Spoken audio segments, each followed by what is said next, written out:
Today is the 10th of January, 2015, and this is episode 177. This show is intended for informational and educational purposes only.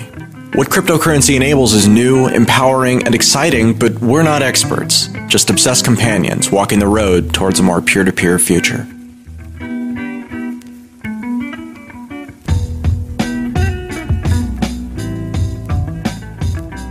I'm really open with where you guys want to go with this conversation. I thought that Razorcoin was like kind of the overarching project, and then these other projects were projects of Razorcoins, or they were being done by that team. But Bashir was saying that's not really the case. So how do you want to approach this?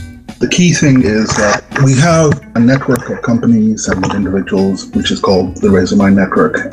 You've got very smart people like Ahmed, less smart people like myself, others across the world who kind of connect together. Sometimes they have companies and they provide us with particular services and things. Not this last year, but the year before, actually. We did some work on the Bitcoin stack, and Ahmed, I think, is probably better to talk about that when we actually, go into the interview, because he, and I worked together on creating, I think, the first professional cryptocurrency factory, and that's really where the Razorcoin project kind of took off. And I think he can talk about some of the challenges and things that we had there. But the technology that came out of that was that we were able to build things like custom blockchains and the entire structure of cryptocurrency itself. And then late last year, I kind of took a lot of the stuff that we had learned over that period, combined it with my own knowledge of AI, scaling technology, that kind of thing. And then, we came up with DeNOS, which is basically a decentralized operating system. It's a decentralized desktop, which is secure and NSA proof, and it runs off of a blockchain at the back end, so it's trustless. It solves several problems in one go, and it's supposed to be kind of a native Bitcoin interface as well. People can buy and sell stuff with it. There's Bitcoin subscriptions and things built in there. You've got stuff in there for Eris and Ethereum and a lot of the other stacks, and we've got, partnerships in the work with BitSim. So you can have like a properly NSA secured desktop, which you can use for free. Today on Let's Talk Bitcoin, we're joined by Jawad and Bashir, two of the gentlemen behind Razorcoin and a bunch of other projects.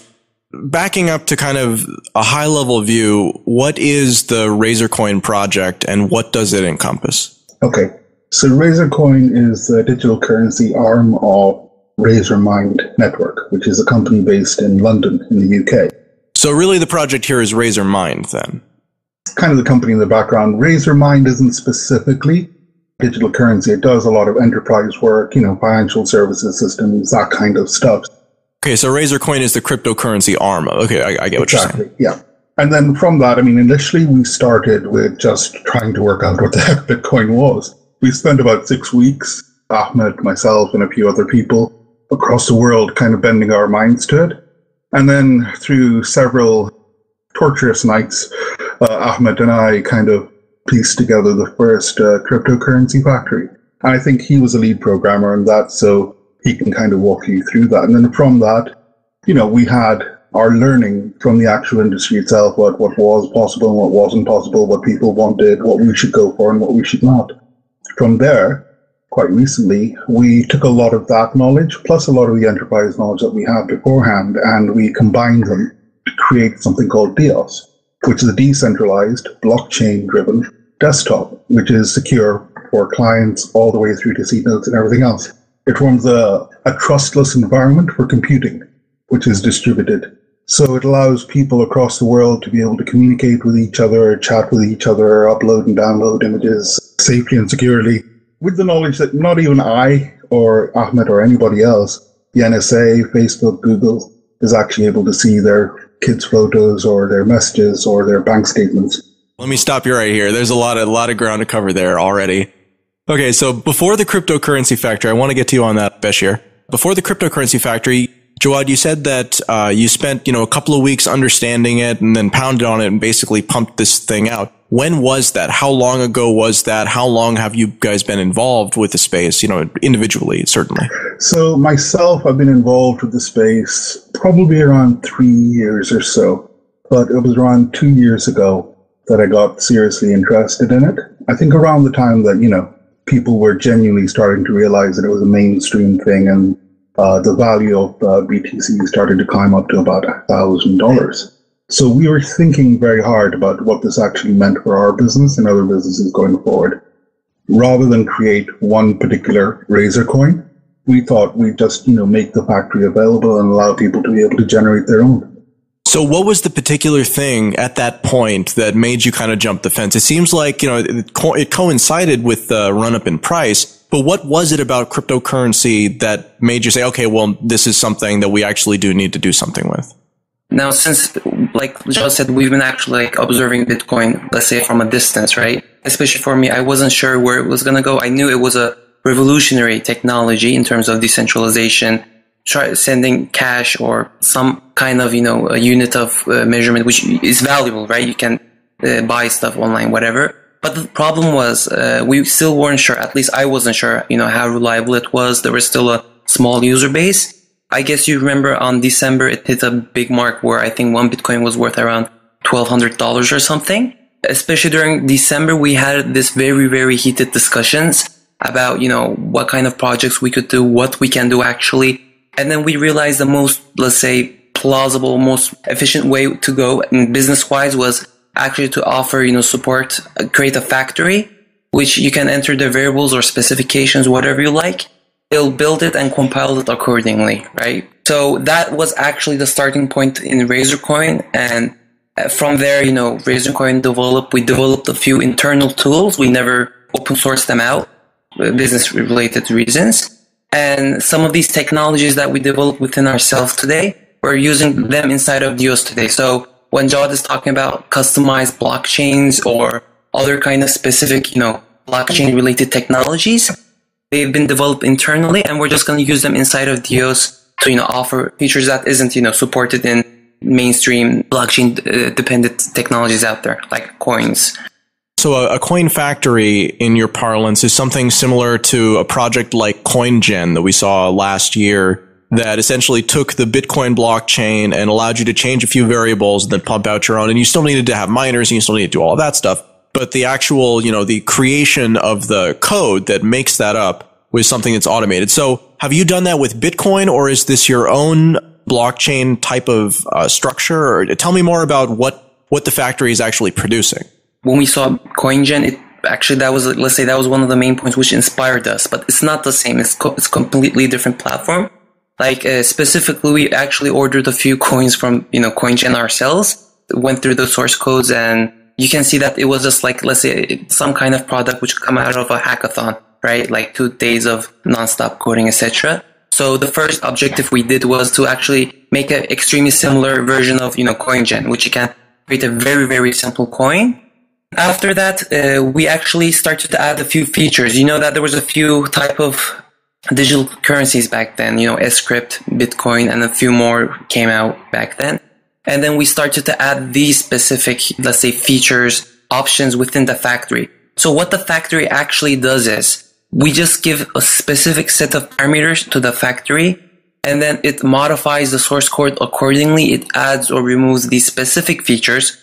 When I say features, I'm talking about the type of proof of work it's using. For example, I don't remember the exact name, but there was a few coins out there where we're using, very, how should I say, unique proof of works again and other features. So the factory actually modifies the source code accordingly. And then it also calculates all the, necessary mathematical formulas, like the Merkle rule or whatever, which CoinGen wasn't doing, and which pretty much any other coin generation thing wasn't doing back then. The end result, we had the time estimation around 15 minutes. After like 15 minutes, we would get our blockchain or aka coin ready. And the best part was, because we could actually change this coin or blockchain however we like, we could use this in almost in any kind of application, like for finance applications or messaging applications, because a blockchain basically keeps data inside of it. So there was a lot of different types of projects we use this within it. It's first started as a project as a coin generation, right? A coin factory. But later on, we realized we could use this blockchain technology in so many other kind of, fields. It's actually the blockchain which actually works, make Bitcoin or let's say digital currencies works. So you can apply this anywhere else. So now all of this is based on a proof of work approach, right? Yes. So one of the good things and bad things about proof of work is that it gets really ridiculously more difficult to overcome as an attacker as the amount of participation within the network goes up. Do you view what you were doing there, are these like prototypes, or are these actually intended to scale? Initially, they were prototypes, the ones that we did internally. As soon as we knew that we had a system that allowed us to scale, we suddenly realized that the problem wasn't the blockchain. The problem was with actually educating our clients as to what it was that they were buying, and the understanding of what needs to be there in place in order for it to scale. So, for example, you have seed node networks, you need a block explorer, you need an actual site where people can buy your currency or use it to trade for something else. You need integration into, shopping platforms, etc., etc. And also, at the time, we had a lot of demand for things like mobile wallet. So our problem was that we were faced with creating a set of enterprise level applications that plugged in neatly into these things and were actually genuinely reliable. And that was it. The stuff we put out was reliable. The only problem was that we were dealing with a market that wasn't mature. I think you probably remember there's a forum, Bitcoin Talk, for example, where quite a lot of the stuff was, sort of bubbling up very quickly, and people very quickly degenerated into some of the worst kinds of commercial behavior I've ever seen. And that actually was a lot of people's initial impact in terms of their encounter with Bitcoin and cryptocurrency. So we stepped away from that. We were very, very careful to say, look, we're for businesses, and people that actually want to buy stuff that actually works reliably. Show us who you are, and we'll show you who we are, and no problem. We'll crack on from there. And then for those people, because they had a timescale of typically, a few months for building something and getting it rolled out, that was much more reasonable as a business. Yeah, I also want to make another point. Adam actually asked about, the proof of work thing. There's actually another thing about the, blockchain, which is you don't actually have to offer the proof of work as a, specific feature, right? Let's say there's a service which is operating, let's say 10 nodes within itself, just for the purpose of, let's say creating new blocks every 10 minutes or 5 minutes, whatever. There was also some applications where you actually needed a place where you needed, a verification process of, knowing if that specific transaction was done or not. A company, for example, says we just need a secure system, which at every iteration, we just have to make sure previous, transactions are valid and cannot be removed, etc., etc. Again, blockchain is a perfect, technology for this. So there are a few applications out there which you don't actually have to have a decentralized structure. Just, you can run it within your small network, or even a single node of computer, which is doing a very easy proof of work just to make the blockchain going. Let's say the service is built on top of the blockchain where, they just need some kind of transactional history. So what I'm trying to say is basically there are some instances where we had that the decentralized side of the blockchain wasn't needed at all. So what I'm hearing you say is that since decentralization isn't necessarily needed in all of these circumstances, mining essentially is just a metric. And so you can give the power to create new blocks and to perform the function of mining just arbitrarily to people based on, specific keys or other types of information. Exactly. And one of the biggest things that we found was that we were able to work with what the actual proof of work was and adapt it. So we have things like POS in our internal terminologies, proof of social activity. So you plug this into a social network and suddenly, you have the actual actions that people take part in day to day in terms of liking, sharing, upvoting, etc. Those sorts of things. You can convert those into proof of social activity and then give them rewards on that basis. That was something that we discovered as well. From that, we actually worked a little bit more with the actual architecture. Our point was, no one has actually sat down and really taken a good, hard, long look at the architecture and gone, what can you really do with this, right? What can you really build with this that isn't just an offshoot of, say, the altcoin market? Let's forget about money for a moment and just look at the blockchain and build cool things with it, right? That's what we did. So if it's not about money, then what is it about? What's the kind of screaming opportunity that made you pivot? Privacy, security, and, sovereignty over our own data.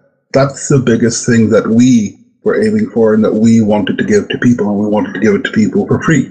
So we built DeOS. We took a look at what actually lives inside the blockchain. We said, all right, you can handle not just financial transactions using this architecture, but you can also handle things like instructions and data, and also make sure that the overall network computing environment is actually stable. How would you do that? So we did the research and we customized the blockchain to be able to do that. Then we added layers of security so that each person who, generates a DOS desktop gets their own public-private key pair that signs and encrypts everything before it goes up to the actual blockchain. When it's written into the blockchain, it's countersigned again by the DOS key. So you would have to break into both the overall entire system key plus your internal private key that only you have access to through your DOS desktop before you would have access to any of the data that's been inserted into the blockchain. The data is inserted using just a straightforward addressing mechanism, which talks out to a versioning system similar to Git or Mercurial, which again sends the deltas of those particular bits of data across to a much larger scale structure in the back end, which kind of scales alongside the overall seed network, and that's where things are stored. That way you can just pull back the deltas and just unwrap everything, and only the people that are supposed to be able to see it will actually see it. Not even I can see what's on your desktop on DOS. Nobody can take that away from you. You're able to use it privately. And because, it works straight from the web, people can have it in their pocket. It's literally a desktop, a secure desktop in their pockets, and they can use it for anything they would do with Windows or Mac or Linux. I understand the appeal of this, I think. Putting all of that information into the blockchain seems like that would be pretty meaningful feat. And I understand you're not talking about a Bitcoin blockchain. So we built our own blockchain, and it was custom built to actually provide a computing environment. You obviously need the instructions. You need to know who the actors are in that particular party. You need the actions that they want performed. And you also need the data that needs to be encrypted and decrypted. Okay? The scalability issues come in with the fact that 9 times out of 10, when people are thinking about this kind of system, they're thinking in a very simple, straightforward, okay, it has to go to a central processor, which makes a decision, then goes out. No. The blockchain is just used for auditing. So everyone has their own independent life, right? And they have their own encrypted instructions, which they get sent through the system into the blockchain itself. And so the other parts of the system, the parts that deal with file storage, the parts that deal with execution, the other seed node networks, the other, desktops that are Okay, maybe the problem here is the term operating system, because when you think, okay, so let me give you an example. You can tell me if I'm completely off base here. If I have a couple of gigabytes of music that I would like to utilize in my operating system, does that get stored in the blockchain? Yes. The address to it gets stored in the blockchain. Nobody can access it. The address to it. Okay. So you're talking the address, not the actual data itself. So where does that data get stored? That data gets stored in the actual set of Hadoop node clusters, which form up the storage basis of the entire system. So it can be Hadoop or any other. Okay, and this is a separate system than the blockchain? No, it's part of the same seed node. So seed nodes on one hand run the blockchain for authentication and the encryption side. I mean, no, you're absolutely right. I'm getting a little lost here. Sorry. Does everything that a normal seed node does, but it also serves out desktop. It also takes care of indexing its own local resources, which it may or may not want to make available to the DOS overall computer. And not only that, but it also has its own access to its own file storage system. So rather than having the file storage system somewhere entirely separate, the seed nodes themselves typically have one part of the file system with them. Again, encrypted and indexed, etc. So you have the ability to move data from one seed node to another, to replicate it out to 3 or 4 people, and to pull that back in. If you have, for example, loss of particular seed nodes and data goes missing, then because you have typically 6 or 7 different places where it's stored, and the deltas of them are stored, you can always recreate the system. Okay, so there are participants in your system who explicitly have extra space that is available that they offer to the network, and then the network utilizes that. That is the storage space. So that part is also decentralized, but it's not on the blockchain. Okay, I understand. Sorry. Okay, great. Thank you for clearing that up.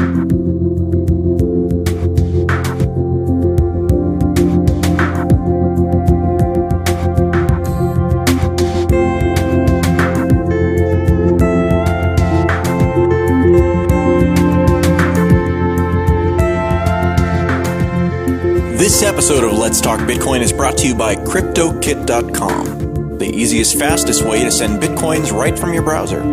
That's KRYPTOKIT.com if you'd like to learn more. Today's magic word is Carpe. That's C-A-R-P-E. Carpe. You've got until the 14th of January to visit letstalkbitcoin.com and Let's Talk Bitcoin iPhone app and enter it for your share of the listener rewards. Real quick announcement, the sponsorship system is making fast progress. We're now in what seems to be the final stages of testing, and if you run a show on the Let's Talk Bitcoin network, you should have received an email with instructions for how to participate in this initial release. Nick Rathman, tireless developer and admin of the LTB platform, has been building tools now for us for almost a year, and it's quickly becoming more about connecting the dots between those useful tools than creating new dots themselves. I'm very excited to share with you the things we have coming up and look forward to doing so as soon as possible. The next waypoint in our journey is within sight.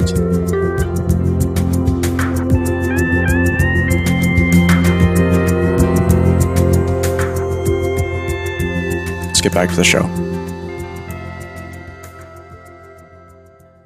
So it's a computing environment. There's this decentralized storage aspect to it too. So I understand that. So then there is one blockchain that is for all of DeOS. So then this becomes the pervasive thing where you log in through a web interface or an app interface, and then that gives you access to all of your distributed stuff. Exactly. Now the desktops themselves, the particular, end clients, though, they don't necessarily have to be nodes, seed nodes of DeOS. Each particular seed node in DeOS can run anything up to, I think, a few thousand, like up to about 10,000 desktops itself. It's quite happily able to maintain those particular connections and be able to store the stuff and give you access to everything it requires. It's also behind several layers of security. You have CDN-based SSL, you have the local SSL itself. You also have coming in and out of DeOS, everything is SSL'd, up to the max. Because not just the actual infrastructure should be secure, the gateways coming in and out of it should be secure as well, so that anyone who wants to break into it should be deeply discouraged. The problem is I'm making it sound quite abstract. Really, all it is a desktop in your pocket, and you don't have to worry about anyone stealing it or getting access to it or getting access to your Bitcoins or getting access to personal private data. And you control how you use it, and you also have access to a global BTC wallet with full access to the blockchain. You get access to a global ID, and you can also store secure documents and have access to them elsewhere. We're talking about getting DeOS laptops. We're talking about putting it into the hands of people through feature phones in Africa and in other places as well, so that people will be able to simply use it for banking and for global ID and for registering of assets. This is really just a kind of continuation of the move towards the cloud that we've been seeing. The last time I bought a laptop, it's actually not anywhere near as difficult as it is to return a laptop these days or to change computers, because almost all of your stuff is on Google or on the cloud in some other form or fashion. And really, it's just a terminal now. So, I mean, this takes that kind of to the next step, it seems. Yeah, but not only does it take it to the next step in terms of giving you convenience, it does the exact opposite of what Facebook, Google, Apple, and a lot of other big name vendors are doing. The beautiful thing about DeOS is it gives you back your privacy through the blockchain. You don't have to trade off the convenience of having desktop in your pocket with the idea of sharing your child photos or your friends' photos or your family, details with Facebook, with Apple, with Google, who, let's be honest, Google, most of its services are free, but they make so much money every single year. And most of that money comes directly from the information they get from their own networks. The same thing is true with Facebook, and the same thing is true with Apple, and I'm sure of a lot of other big players. And it's entirely, appropriate that they do the best they can with the models they have. But I know for a fact that when I die, my iTunes library will go vanishing into thin air. The Facebook photos that, define my life will not belong to me, and Facebook can use them for whatever purposes they want. All the Google stuff that I have, unless I pass all of those things on to a family member safely, I can't be sure that it'll go there. None of my cloud documents are safe or secure. Nothing is private. But DeOS is. DeOS is private. It is secure. Nobody can get access to your stuff. So how far along are you? We built it. You built it. Okay. So is the blockchain going? Yes, it is. And you can check it out at razormind.co.uk. We're hoping to launch it, I think, the 10th, which I think is going to be the time that this is aired. So then what's there? What's not there? You know, I mean, tell me what the plan is. The plan is you turn up, you can create your own account anonymously, or you can log in through Facebook or Google or Twitter. You get a proper desktop. You have a full office suite. You have access to CRM, project management, shared calendar, secure mail aggregation, everything really. It works with WebGL. It's 3D. It should work on mobile, tablets, and also on your normal desktop. Just upload stuff. You have like 10 gigabytes, and you can upgrade any particular feature because it's in a proof of concept beta stage at the moment. The maximum that we're going to charge for any feature will be about $1 a month, and that'll give you something like, say, 100 gigabytes of extra secure storage, access to particular business services, or anything else. The idea is not to punish people for exploring it and allow them to adapt it to their own needs. So tell me about the relationship that Razormind has, and this project specifically, with open source. Where does this kind of fall in the gamut of that? Because if you're charging for features kind of early on, it makes sense if you're providing them through the network. But if you're not, then isn't the kind of, you know, the ever-present threat is that someone will fork and just provide for free since it's a decentralized service anyways? So talk to me, I mean, like, do you see open source as an opportunity or as a threat at this point? We see it as the only way forward. Initially, to launch something like this, you need collaboration with a lot of different people, and you need to do it in stages. So a lot of the stuff that we have used is actually open source, and we make that clear and we credit people for it. The way in which we've taped it together and a lot of the internal stuff that isn't open source at the moment is just because we're still working out the final sort of research aspects of it. But anybody who wants a DOS node can come and request one for us, and as long as, you know, they're happy and able to set it up, they'll get access to the entire code base and they can understand exactly how it is and how it works. Our job isn't to restrict access to it, it's actually to make it much more secure so that other people can start installing it and using it elsewhere. So, for example, at the moment we charge services only on the desktops.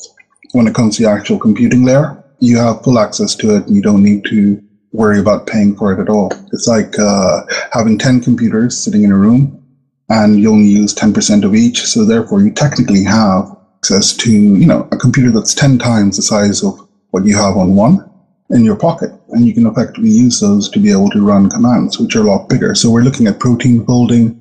We're looking at, you know, wide area surveys in real time, maps of what's going on with actual data in real time using this system. And we want to make those APIs and things open source. We want to get people access to, you know, how the actual thing is done. We've written a white paper on it. And yeah, I mean, our hope is to start open sourcing bits and pieces of it through the beta stage, and then to actually get to full open source within about 6 to 12 months. The thing I think I'm still a little unclear on is talk to me about the monetization here, because it sounds like you're kind of going with a sort of standard Dropbox type model where you've got a base level that's free and it provides some good, valuable service. And if you need more capacity, then you pay the central company to do it. But in this case, am I mistaken in thinking that the capacity you're selling is not necessarily capacity you're providing? It's capacity that's on the network, but it's being provided by other participants. So if I'm someone who is, offering storage space on some of my machines, does the system compensate me? And I guess is there a token involved here? There's no token involved at the moment. Lacking a token, since there's no token involved, what is the incentive to be a storage node when, are they getting paid? So what they get paid for is in the actual services that DOS provides them, right? So for every seed node that gets onto the network, you have access to literally dozens and dozens and dozens of desktops, computing environment. Plus you get access to the ability to actually submit jobs onto the wider DOS compute network. That is a proper architecture for running and executing any kind of large-scale problem that you have in parallel. And that's actually hugely valuable for a lot of the business users. So they'll be able to, run this up and actually submit things like protein folding, etc. So the more people that join, the more people get it. And that's really it. Our big sell to these people is that we've created a system which allows you to be able to generate much, much larger problems and solve them much, much more quickly in a system that's trustless, i.e. you don't have to rely on what the operating system is at the other end. You don't have to worry about zero-day attacks. And because it's private and secure, you only use the system resources that are available at the time at which they are available, and Deos takes care of the rest. That might not seem very much something that the average everyday consumer would want, but for a lot of businesses, being able to keep complete security of their documents, being able to store them in the cloud, having access to them globally, including things like, financial documents, contracts, etc., and also being able to run proper supercomputer level work in that kind of, military grade security is a huge win for them because it removes IT costs for them. It, makes it much more easy to work with their staff.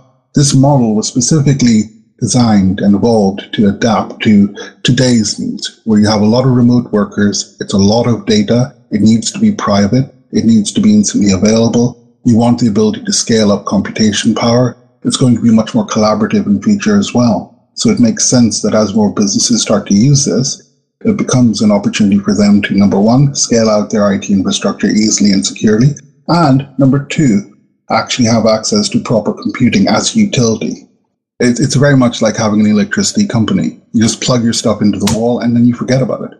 One thing that kind of jumps out at me about that is it seems like there actually very much could be a token here, and they're kind of lacking when you have a bit of a barter problem where the only people who are incentivized to be nodes are people who want to do those things that you mentioned that are kind of specific. I mean, like, I'm a fan of protein folding, but I'm not necessarily sure that I would run a storage node just so that I could, earn credits to protein fold, but I might if those credits were just broadly, they were, a fungible transmissible currency that had this value in, computing credits or what have you.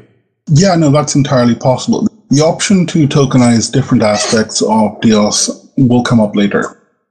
We're not dealing with a mature operating system yet. The idea is less than 6 weeks old. So we have taken it from, where it was, which was just a good idea, to actually building a working MVP. And we're getting it to the point where we're now letting people in the public just play around with it, just to have at least a safe haven for their stuff.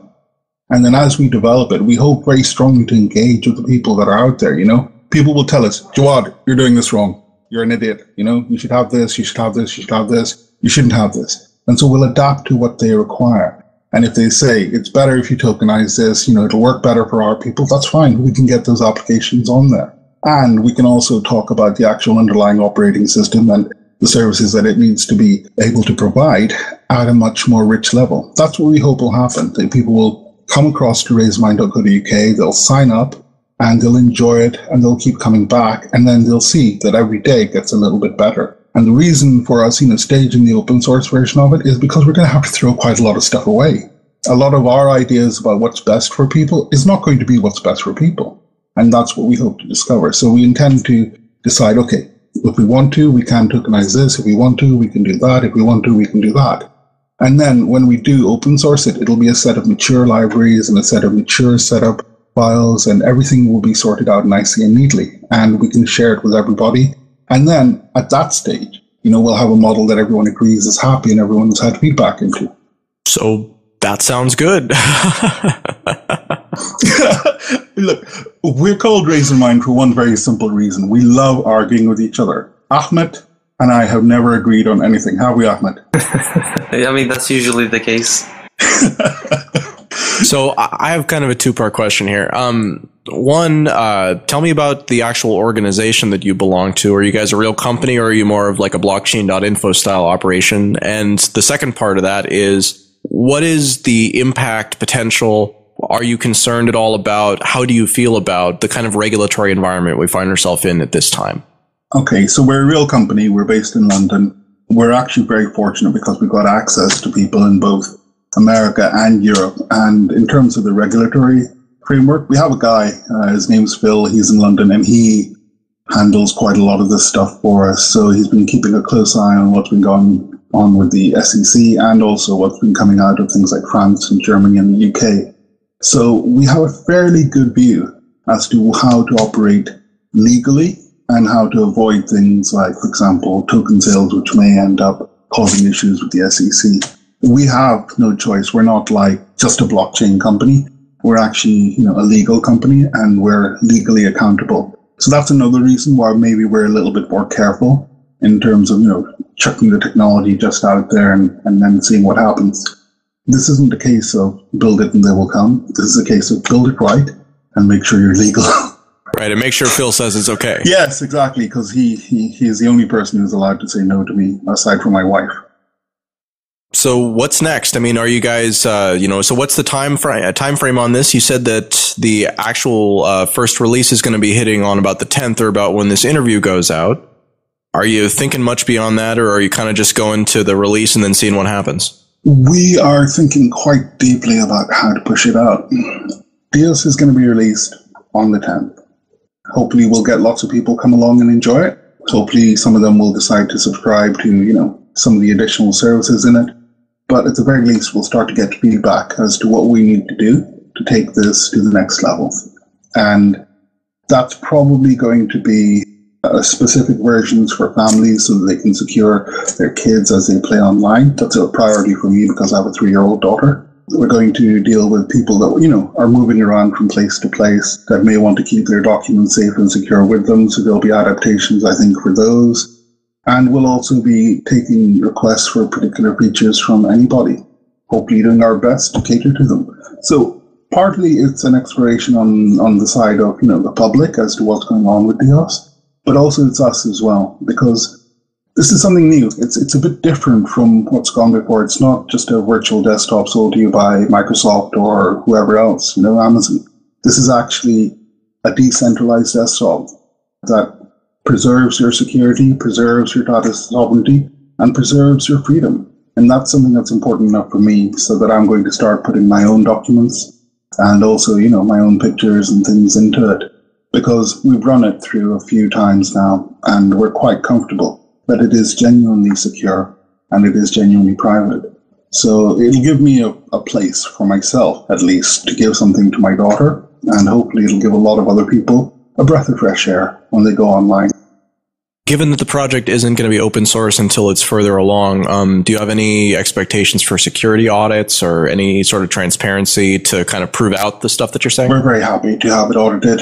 We're very happy to have the back end of it, properly sort of gone through. Like I said, we're a proper legal company. All our stuff is tested. You have things in there like proper staging environments. So, for example, Eris is developing Docker adaptations to their own system. So what we'll do is take those particular means of setting up staging and production environments, and we'll put those onto Dios themselves. So you can run up your own staging and platform environments and your own kind of mini machines and actually play around with them in that scope as well. It's a proper operating system. Pretty much anything you can do on that. So people can learn to code on it and everything else. So we want people to check and make sure that our stuff is A, secure, B, does what it says in the tin, and C, that they, kind of understand that it's there to make their lives easier rather than more complex. Less jargon, more simplicity, reliability is the name of the game.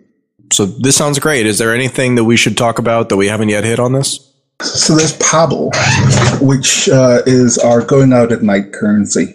It was one of our little flirts with the market late last year, and it's very much going to be something I think that's going to be part of Dios as well.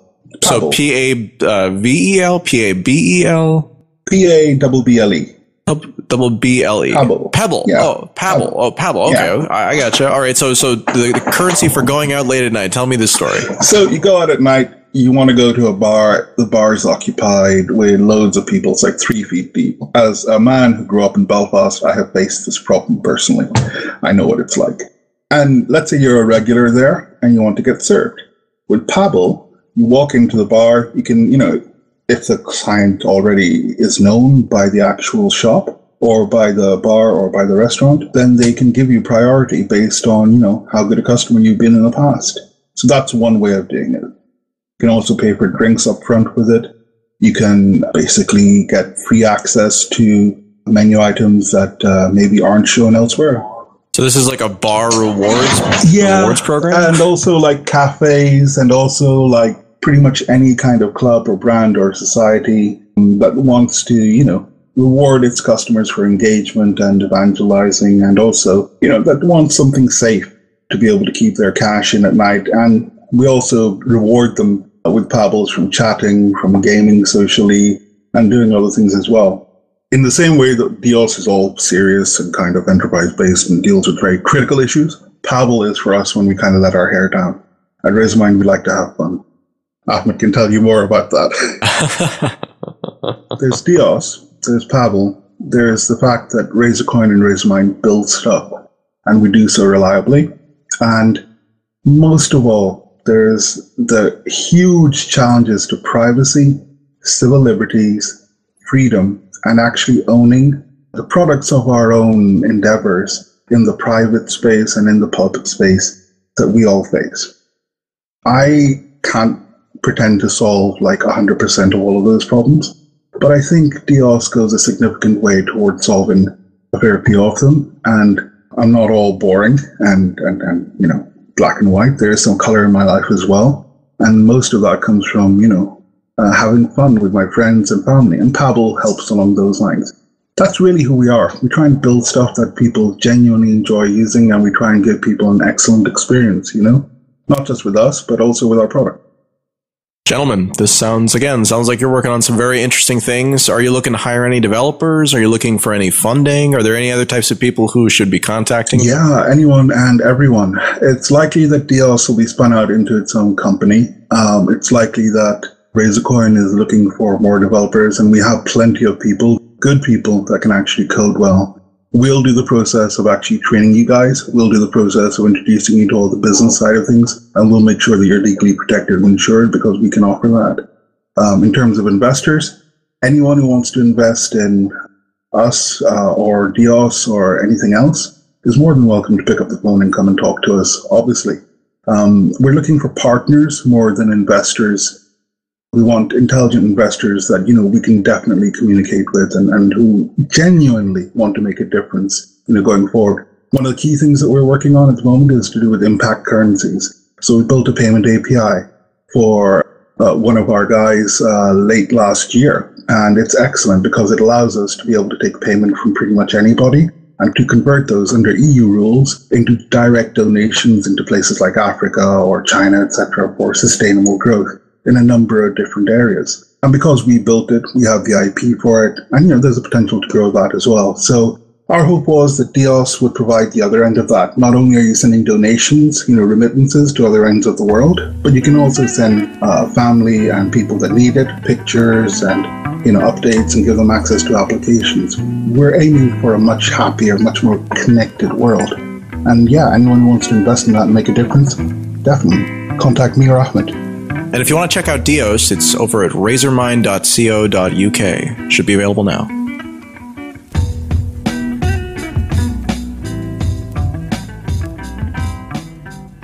Thanks for listening to episode 177 of Let's Talk Bitcoin. Content for today's episode was provided by Jawad, Besher, and Adam. Music for today's show was provided by Jared Rubens and General Fuzz. This episode was edited by Adam B. Levine. See you next time.